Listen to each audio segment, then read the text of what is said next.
दोस्तों नमस्कार।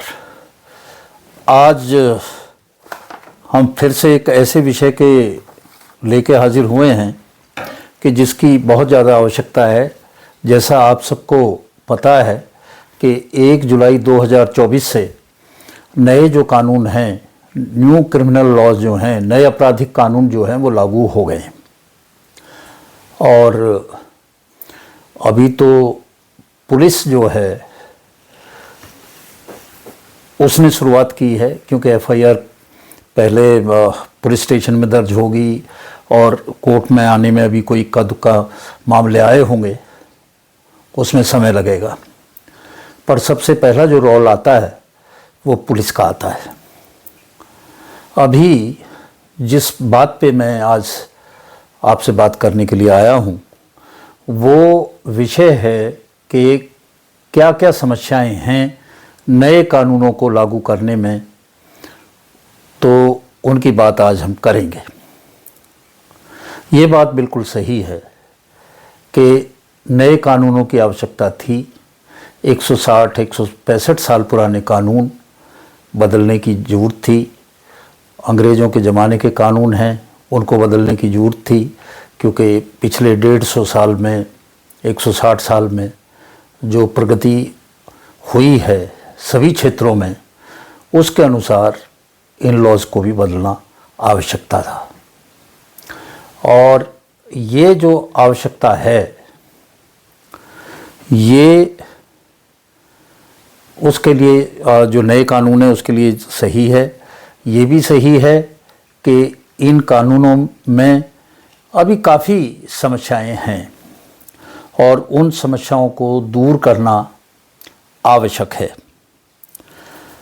अब कई लोग कहते हैं कि साहब ये जो कानून है 95% पुराने ही जो कानून है उन्हीं को प्रेजेंट किया है, कुछ सेक्शंस जो हैं वो बदल दिए गए हैं।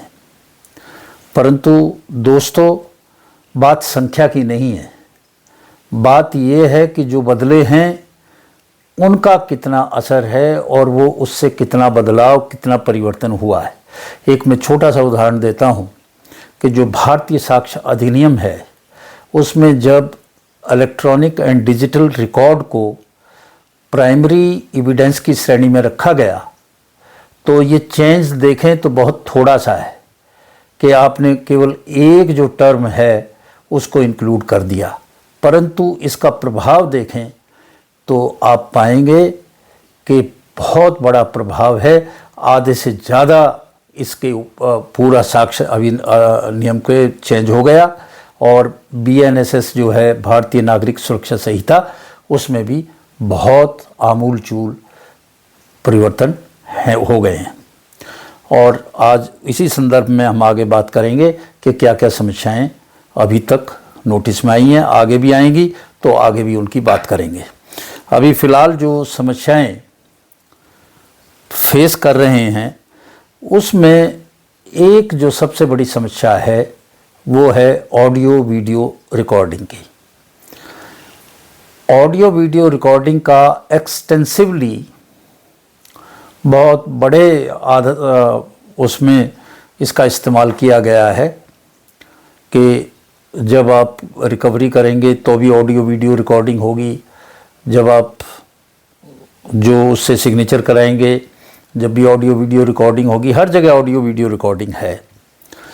तो जो पहली प्रॉब्लम आई है और जो लोग फेस कर रहे हैं वो पहली प्रॉब्लम है कि जो पुलिस अधिकारी है वो ऑडियो वीडियो रिकॉर्डिंग को उसकी एक कॉपी मजिस्ट्रेट को भेजनी है।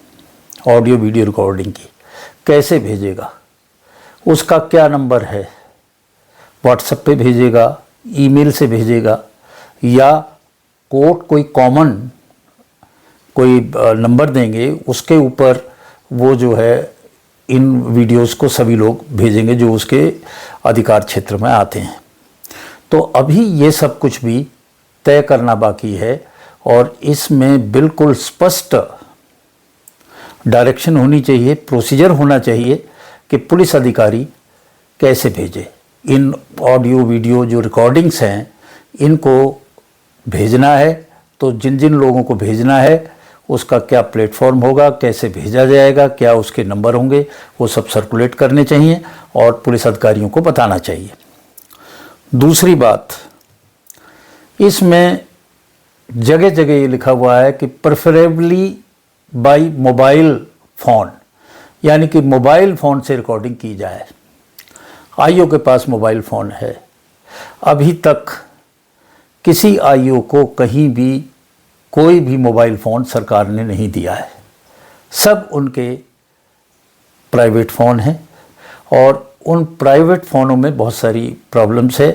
एक तो गुणवत्ता की है कि सब एक जैसे नहीं हैं और जिस तरह का स्मार्टफोन चाहिए रिकॉर्डिंग के लिए, स्पष्ट ऑडियो और वीडियो के लिए, वैसे नहीं है, प्राइवेट फ़ोन है। तो सरकार को तुरंत इन सबको मोबाइल फ़ोन देने चाहिए, क्योंकि अब मोबाइल फ़ोन जो है आपका तफ्तीश का एक हिस्सा बन गए हैं। तो वो यूनिफॉर्मिटी, सबको एक जैसा, और उसका खर्चा भी जो है वो सरकार वहन करे। तीसरी बात इससे रिलेटेड है कि थानों में ये रिकॉर्डिंग कैसे सुरक्षित रखी जाएगी, क्या वहाँ पे व्यवस्था है? भारत में बहुत दूर दराज ऐसे पुलिस स्टेशन हैं जहाँ पे बिल्डिंग भी ढंग की नहीं है, तो वहाँ पे इस तरह की जो रिकॉर्डिंग्स हैं उनको रखने की क्या व्यवस्था की गई है? इस सब में एसओपी जारी होना चाहिए, स्टैंडिंग ऑर्डर जारी होना चाहिए, जिसमें ये सब बात कही जाए कि ये सारे जो स्टेप्स है एक आईओ को, एक इन्वेस्टिगेटिंग ऑफिसर को, एक जांच अधिकारी को किस प्रकार से करना चाहिए। एक समस्या जो आएगी बाद में, वो समस्या है कि इस पहली बार कम्युनिटी पनिशमेंट का प्रोविज़न किया गया है। ये भी एक पनिशमेंट है जो इन नए कानूनों में है। तो जो कम्युनिटी पनिशमेंट जिन लोगों को मिलेगा, वो लोग जो है उनकी मॉनिटरिंग कौन करेगा, सुपरविजन कौन करेगा, उसका क्या सिस्टम होगा, ये भी इसका एक एसओपी होना चाहिए। इसकी भी रिस्पॉन्सिबिलिटी फिक्स करनी चाहिए कि किस तरह से कम्युनिटी पनिशमेंट को सुपरवाइज किया जाएगा, क्योंकि ये तो ओपन में होनी है, समाज के बीच होनी है, कम्युनिटी के बीच होनी है। कौन देखेगा कि वो प्रॉपर कर रहा है कि नहीं कर रहा है जो पनिशमेंट उसको दिया है? तो इसका भी पूर्ण रूप से एक सही तौर पे स्टेप बाय स्टेप जो सिस्टम है वो बताना चाहिए। दूसरा, 7 साल या 7 साल से ज़्यादा के ऑफेंस है, उसमें फॉरेंसिक टीम की बात कही गई है कि फॉरेंसिक टीम जो है विजिट करेगी हर एक 7 साल से ज़्यादा। अभी तक उसकी क्या तैयारी है? अभी तक क्या तैयारी है? ठीक है कि जैसे जैसे तैयारी होती जाएगी ये करते जाएंगे, पर इसका भी एक तरह से निदान करना चाहिए। कब तक शुरू होगा, कैसे फॉरेंसिक टीम आएगी, क्या क्या चीज़ें हैं कि जो वो करेंगी, ये सब का एक अलग से स्टैंडिंग ऑर्डर होके और बताए जाने की आवश्यकता है।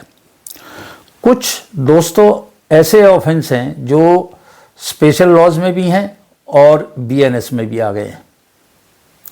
जैसे टेररिस्ट का है, टेररिज्म का उसमें भी है, बीएनएस में भी, और यूएपीए वगैरह में भी है। तो अब एक पुलिस अधिकारी इस बात को लेकर कंफ्यूज है कि वो यहाँ पे स्पेशल लॉ लगाए या आईपीसी का लॉ लगाए। ये भी स्पष्ट होना चाहिए कि कौन से लॉ के साथ करें। दोनों लॉ का प्रोसीजर अलग है, दोनों की सज़ा अलग है, दोनों का तरीका अलग है। तो इस बात का भी स्पष्टीकरण होने की आवश्यकता है। एक और विषय है, और वो विषय है कि ऑनलाइन एफआईआर दर्ज हो सकती है। अब उसमें है कि जो सिग्नेचर है वो विदिन 3 डेज आके कंप्लेनेंट करेगा, शिकायतकर्ता 3 दिन के अंदर जो कंप्लेंट देगा ईमेल वगैरह से, उसको आके थाने में साइन करेगा। तो अगर वो हस्ताक्षर 3 दिन बाद करेगा तो एफआईआर तो हुई नहीं जब तक सिग्नेचर नहीं हुए। तो 3 दिन तक पुलिस क्या करेगी क्या एक्शन लेगी, इसका स्पष्टीकरण अभी तक नहीं है। लोग कंफ्यूज हैं, अधिकारी कंफ्यूज हैं कि किस तरह से ये सब करेंगे।